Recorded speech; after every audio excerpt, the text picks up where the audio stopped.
ඔන්න අද අලුත්ම වීඩියෝ එකකින් Hello Ladies YouTube channel එකෙන් මං ආවා ඕගලන්ගේ ගෙදරට. මොකද මේ වැරදි ටික මං ඕගලන්ට කියලා දෙන්නම ඕනේ කියලා මට හිතුණ නිසා. මොකද මමත් වැරදි කරා එක ඒවට ආහු වුණා. හැබැයි දැන් නම් කරන්නේ නැහැ. ඉතින් ඒක නිසා ඕගලන්ටත් කරන්න එපා කියලා තමයි මම මේ වෙලාවේ මේ වීඩියෝ එකෙන් කියන්නේ. අද මම මේ වීඩියෝ එකෙන් ඕගලන්ට කියන්න ලෑස්ති වෙන්නේ ඕගලොන් කරන ස්කින් කෙයාර් මිස්ටේක්ස් ගැන. මොකද ඒවා පොඩි මිස්ටේක්ස් වෙන්න පුළුවන්. හැබැයි ඒකෙන් ලැබෙන ප්‍රතිඵල ටිකක් කරදරයි. අපි ආසයිනේ ලස්සන ලප නැති, පිම්පල්ස් නැති, ලස්සන නිකන් ග්ලෝ ස්කින් එකකට. ඉතින් ඒක නිසා මම මේ කියන ටික හරියට කරොත් ඕගලන්ට ලස්සන ස්කින් එකක් ලබා ගන්න පුළුවන්. ඕගලන් කරන පළවෙනි වැරද්ද. ඔගොල්ලෝ විතරක් නෙමෙයි ඔය වැරද්ද මමත් කරලා තියෙනවා මීට අවුරුදු ගානකට කලින්. පිම්පල් එකක් ආපු ගමන්ම අපි මොකද කරන්නේ? මේක අල්ලලා නිකන් නියපොත්තෙන් පොඩ්ඩක් මෙහෙම කරලා කඩලා දැම්මට පස්සේ ඒ පිම්පල් එක යනවා කියලා. නැහැ, ඒක හරිම වැරදි දෙයක් අපි හිතන. මොකද පිම්පල් එකක් කඩපු ගමන් ඒකේ ස්කා එක අපේ මූණේ හිටිනවමයි. අනිත් එක තමයි පැච් එක කොහොමත් හිටිනවා. කවදාකවත් පිම්පල් එකක් ආවොත් ඒක අල්ලන්න යන්න එපා. සමහර කාන්තාවක් ගෙනන් ඔය හෝමෝන්ස් ඉම්බැලන්ස් වෙනකොටත් ඔය පිම්පල් එකක් දෙකක් එන්න පුළුවන්. හැබැයි ඒක නිකන් වෙන මොනවට හරි වගේ පිම්පල් එකක් එනවා නම් ඒක ගැන පොඩ්ඩක් සැලකිලිමත් වීම ඉතාමත් වැදගත්. ඕගලන්ට ඕන නම් වෛද්‍යවරයෙක්ගෙන් උනත් උපදෙස් ගන්න පුළුවන්. එහෙමත් නැත්නම් අපි මුලින්ම බලනවානේ ස්කින් එකේ පිම්පල්ස් නැති කරගන්න මොනවද ඕන. මොකද මම ඉස්කෝලේ යන කාලේ මට පිම්පල්ස් ඔයම ප්‍රශ්නයක් ආවා. මට එතකොට අවුරුදු 18ක් 19ක් විතර ඇති. ඒ වුණාට එක සැරේ මන් දන්නේ මොකද හේතුව කියලා ගොඩාක් පිම්පල්ස් ආවා. ඊට පස්සේ මම දේවල් හොයන්න ගත්තා.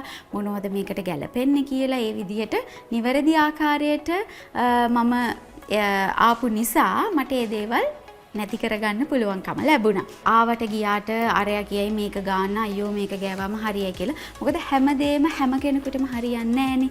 ඉතින් ඒක නිසා පිම්පල්ස් වලට තියෙන ෆේස් වොෂ් එකක්, පිම්පල්ස් වලට තියෙන ක්‍රීම් එකක්, ඒ දේවල් පාවිච්චි කරන්න පුරුදු වෙන්න.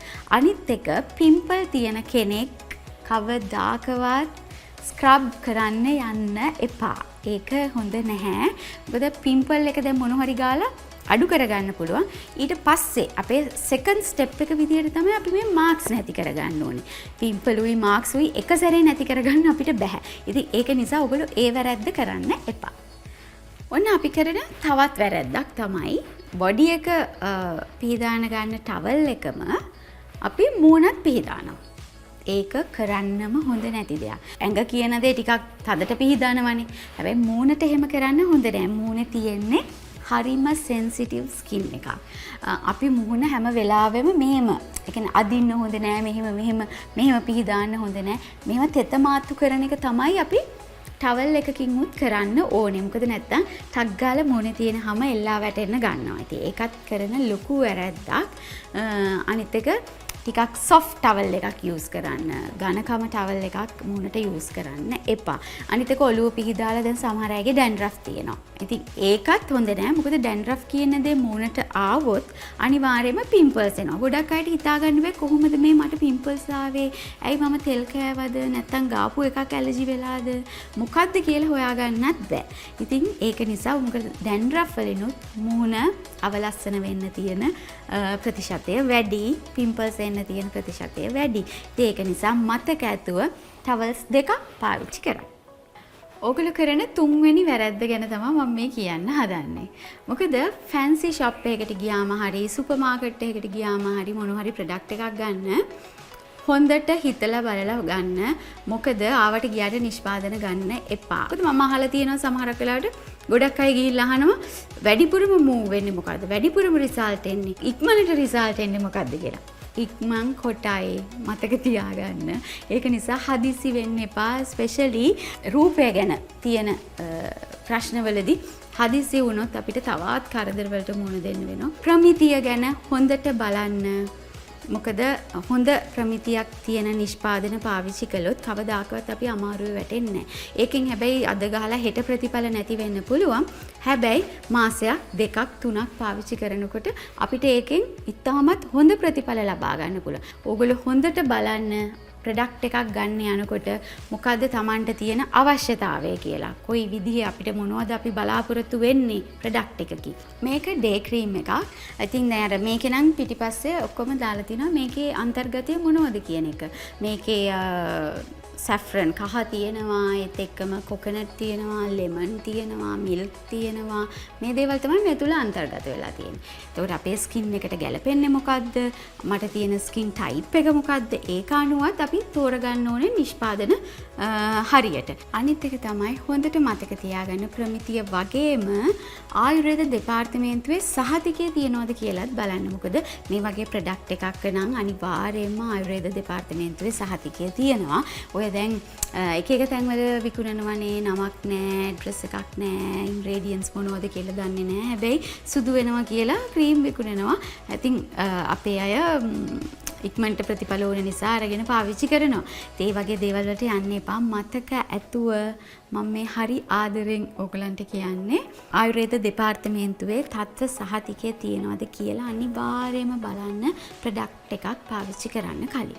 අපි නයිට් ක්‍රීම් එකක් පාවිච්චි කරන එක හරිම වැදගත්. මොකද අවුරුදු 25න් පස්සේ අවුරුදු 30න් පස්සේ අනිවාර්යයෙන්ම අපි නයිට් ක්‍රීම් එකකට යන්න ඕනේ. මොකද රින්කල්ස් එනවා, ෆයින් ලයින්ස් ඉන්නවට වැඩිය අපිට පැහැය වැඩි කරගන්න, හොඳ මොයිස්චර් එකක් ලබා දෙන්න, ඒ හැමදේම කියන්නේ අපි මෙහෙම කියමුකෝ පෝෂණයක් ලබා දෙන්න හොඳම වෙලාව තමයි රාත්‍රී කාලය. ඉතින් මතක තියාගන්න රාත්‍රී කාලේ දැන් අපි දැන් ගාලා දැන් නිදා ගන්න ගියොත් ඒකෙන් අපි බලාපොරොත්තු වෙන ප්‍රතිඵලය අපිට ලැබෙන්නේ නැහැ. මොකද මූණට ඇබ්සෝබ් කරන්න කාලයක් තියෙන්නම ඕනේ. අපි 7ට විතර වොෂ් එකක් දැම්මා. අපි දැන් නිදා ගන්න යන්නේ 10ට. එතකොට ටක් ගාලා අපි ආයෙමත් නයිට් ක්‍රීම් එක ඇප්ලයි කරලා නිදා ගන්න එක නෙමෙයි මම කියන්නේ. අපි රෑ 10ට නිදා ගන්න ගියත් අපි මූණ ක්ලෙන්සර් එකෙන් හොඳට ආපහු හොදලා ටෝන කරලා මූණ හොඳට තෙත මාත්තු කරලා තමයි අපි නයිට් ක්‍රීම් එකක් ඇප්ලයි කරන්න ඕනේ. ඒකත් ඇඳට යන්න විනාඩි 20කට කලින්වත් නයිට් ක්‍රීම් එක පාවිච්චි කරන්න ඕනේ. නැත්නම් අපි නිදාගන්න කොට්ටේයි බෙඩ් ෂීට් එකේ තමයි අපේ ක්‍රීම් එකේ ඔක්කොම. මොකද ඇබ්සෝබ් කරන්න වෙලාවක් ඕනේ. අඩුම පැය භාගයක් විනාඩි 20ක් අතර කාලයක් තියන්න ඕනේ අපි නිදා ගන්න කලින් මේ නයිට් ක්‍රීම් එක ඇප්ලයි කරලා. එතකොටත් අපි බලන්න ඕනේ රාත්‍රී කාලයේදී අපිට මූණට ලබා දෙන්න පුළුවන් පෝෂණය මොනවද? ඒ කියන්නේ ඒ මොන ඉන්ග්‍රේඩියන්ට්ස් අන්තර්ගත කරලා තියෙන නිෂ්පාදනයක් පාවිච්චි කළොත්ද කියන එකත් ඔයගොල්ලෝ හොඳට බලන්න. මොකද රාත්‍රී කාලයේදී ගොඩක් කියනවා අපි පැහැය සුදු වෙන්න නම් නයිට් ක්‍රීම් එකකට පුළුවන්. හැබැයි දවසෙන් දෙකෙන් පැහැය වෙනස් වෙන ක්‍රීම් පාවිච්චි කරන්න එපා. මොකද අනිවාර්යයෙන්ම බ්ලීචිං අන්තර්ගතයක් ඒ තුල ඇති. ඉතින් ඒක නිසා හරි නිවැරදි නිෂ්පාදනය භාවිතා කරන්න. මූණට සබන් පාවිච්චි කරන අය ඉන්නවද? ඉන්නවා. ඒක නවත්තන්න. මොකද මූණට සබන් පාවිච්චි කරන්න එපා. අනිවාර්යයෙන්ම ෆේස් වොෂ් එකක් පාවිච්චි කරන්න. මොකද මූණේ තියෙන සම හරිම සෙන්සිටිව්. ඉතින් ඒක නිසා අනිවාර්යයෙන්ම මූණට සබන් ගන්න කෙනෙක් නම් මේ දැන් මේ වීඩියෝ එක බලපු තැන ඉඳලා සෝප් ගන්න එක නවත්තන්න. ෆේස් වොෂ් එකක් පාවිච්චි කරන්න. මොකද ෆේස් වොෂ් එකකින් අපිට පුළුවන් මූණේ තියෙන කුණු දුවිලි සම්පූර්ණයෙන්ම ඉවත් කරගන්න. දැන් මේක නම් ඕල් ස්කින් ටයිප් එකක්. එහෙම ෆේස් වොෂ් ඒවත් තියෙනවා. මොකද සමහර අයට තමන්ගේ තියෙන ස්කින් ටයිප් එක තෝරගන්නත් බෑනේ. Oily skin, dry skin, normal skin, combination skin කියලා ස්කින් ටයිප්ස් 4ක් තියෙනවා. ඉතින් මේ 4ට ගැලපෙන අය ඒවත් සමහර අයට තෝරන්න බෑ. ඒ හින්දා ෆේස් වොෂ් එකක් තෝරන්න ගියාමත් බලන්න මේක මොන ස්කින් ටයිප් එකටද හරියන්නේ කියලා තෝරලා බලලා පාවිච්චි කරන්න. මොකද ෆේස් වොෂ් එකක් භාවිතා කරන එක ඉතාමත් වැදගත් මේ කාලේ. ඔන්න අද මම මේ කියපු කාරණා තමයි අපි නොදැනුවත්ව කරන වැරදි. දැම්ම මේ දේවල් හදාගන්න. එතකොට අපිට හැමදාමත් ලස්සනට ඉන්න පුළුවන්කම තියෙනවා. මොකද රූපය කියන්නේ කාන්තාවකට ආභරණයක්. මොකද මම නම් මගේ ස්කින් එකට, මගේ කොණ්ඩෙට, ඒ හැම දෙයකටම මං ආදරේ. ඒක නිසා මං හැමදාම තෝරගන්නේ හොඳ නිෂ්පාදන මගේ ජීවිතේට. ඉතින් hello ladies YouTube channel එක subscribe කරලා නැත්නම් ඔන්න දැම්ම subscribe කරන්න. මොකද මේ වගේ අලුත් වීඩියෝ ඔයගලන්ට බලා ගන්න පුළුවන්කම තියෙනවා ඉක්මනටම එතකොට. හරි. එහෙනම් මේ වීඩියෝ එකටත් ලයික් එකක් දාන්න අමතක කරන්න එපා. මං ගිහින් එන්නම්. බයි.